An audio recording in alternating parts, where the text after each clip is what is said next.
What I experienced in that place I will never forget. You must read this to learn about the thing I saw and why you should be careful out there in the dark world. My life was traumatized by this event. I feel writing about it will help me to release some of the dreadful memories of what happened to my poor family.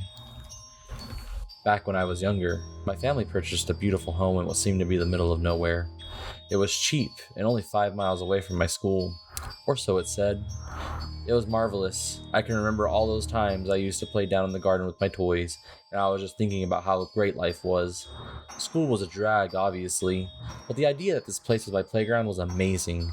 I was an only child, so I really had to invent some games to keep me amused when my parents were out, but my life was brilliant.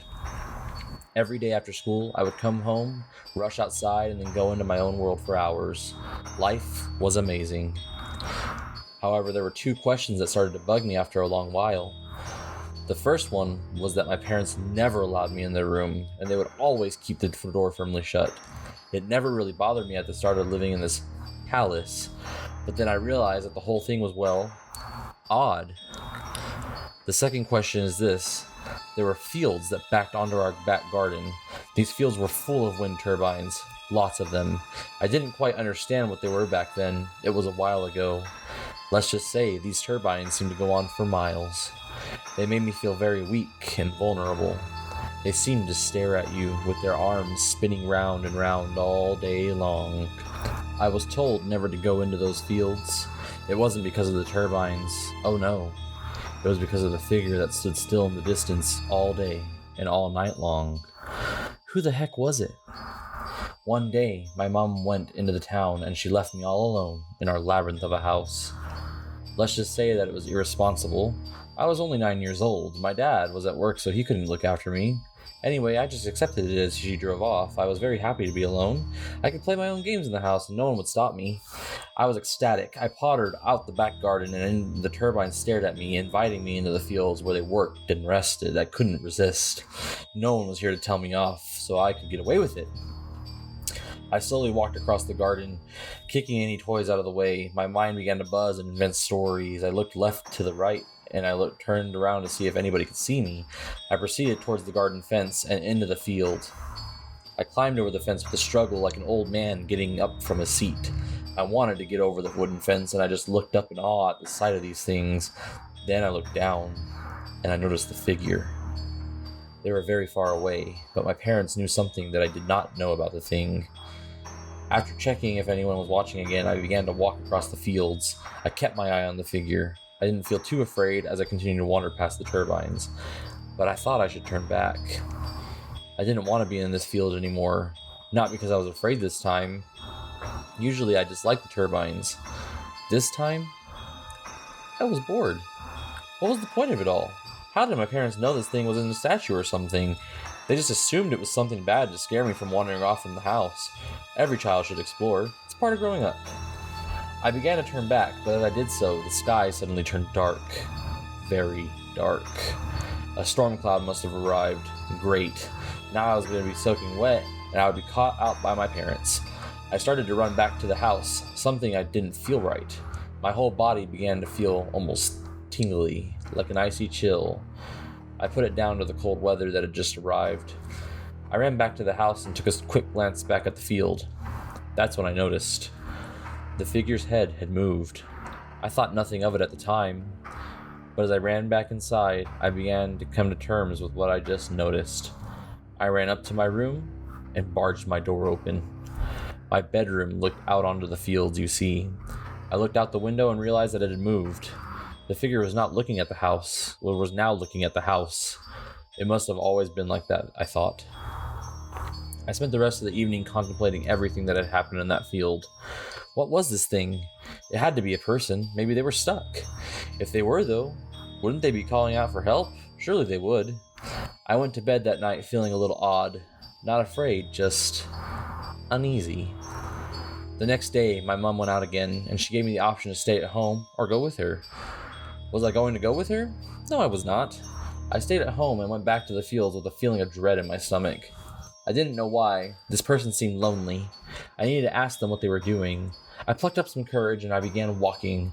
I didn't blink, I just kept my eyes on the figure for the entirety of the walk. They were definitely looking at me, without a doubt. I tried waving at them and in turn, I received no gesture back. As I kept wandering closer, I noticed the clothes the figure was wearing. The majority of the figure's clothing was red. The figure wore a hat with a white feather on top. Even the shoes were red. I can make out the face now. They had a red, bulbous nose. The bottom half of their face was painted blue. It appeared their lips were painted white. This person was a clown. What would a clown be doing in the middle of a field staring at my house? Hello, I called? No response. I stood at a fair distance to the clown. The person was certainly a man. I kept calling the clown. No response still. What are you doing here? I asked. Suddenly the clown blinked and lifted his head up a little. I stood back a little. Can you hear me? I asked. You should turn back, the clown finally responded. What's your name? I kept questioning him. Does it matter what my name is? I am here because I want to be here. I live here, child, the clown responded. I live here, actually, I said, reassuring him. I live here. You disturbed me, and those who disturbed me helped me paint, he said violently. I was very confused at that last part. Help him paint what? What do you mean? I'm going to tell my mom about this, I said with a childish authority. Of course, I thought I was right. I was a child, and I was boss in this conversation, so I thought. Your mother will refuse to believe you, boy. She is merely a cold-hearted woman. She has seen me. Why do you think she doesn't want you down here? She knows of me. Oh, I warned her. I really did. I was listening intently. My mom had been here? That's why she was telling me to stay away? No, it can't be. This is just my dad dressed up, I thought. I thought it was some cruel joke to keep me away from this field. Stop playing around, Dad, I shouted. You think your little daddy will come and save you? No, he will not. You see, your parents, they leave you alone a lot, don't they? You know what I mean. You are always left alone in the house. Why, oh, why is that? I told them. I warned them. They're scared. They're scared of me. You see, boy, I've been waiting for you for a while now. When they're out, I'm about. How do you know they've been leaving me alone? Who are you? I shouted. Your worst nightmare. I belted it. I turned around and sprinted as fast as I could. I ran and ran for ages, it seemed.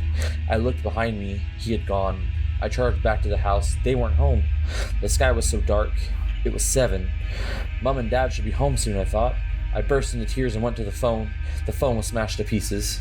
Someone must have been in the house. Oh no, it can't be. I had to get out of the house. I was in floods of tears. My burning eyes kept blurring up. I rubbed them viciously as I repeatedly tried to open the front door. It was not having it. I kept tugging at the door, but nothing. That's when I stopped for a few seconds. If this thing was wanted my parents out of the house for whatever reason, is it something to do with their room? I tried to shake away the thought, but it kept clouding my mind. They allowed me in their room in the last house. Why not this one? I had to find out what was going on. I heard noises coming from the kitchen. Wiping away tears, I charged upstairs and burst into my mom's room without even thinking a thing. Once the door had smashed into the wall next to it, I stood there in silence. I don't even want to write this, but hanging from the ceiling was my dad. 3 chains emerged from the ceiling, each one dug into his back, blood still dripping from his lifeless body. I vomited. I kept throwing up every time I looked at the thing. The walls were covered in writing. After darting my eyes away from the body several times, I noticed the writing all said the same thing. Sacrifice. Suddenly the door was filled with red. It was him, the clown. I screamed as he walked closer and closer towards me. He held a paintbrush in his left hand and a paint pot in his right. I told you, he said. He lunged towards me. The paint pot came towards my head. I screamed and covered my eyes. Then I woke up. This seemed like a stupid plot twist, doesn't it? It's not. Please keep reading if you have to find out the truth. It was a dream, and it was early morning. I had dreamt the entire ordeal. Not moving house, obviously, but the clown in the room, and everything to do with that horrid field. I slowly wandered downstairs, gripping my head. It hurt really bad. I must have been thrashing around in the night because of the nightmare and hit my head. I was burping up sick because of what I just witnessed in my dream. It made me feel sick to my stomach.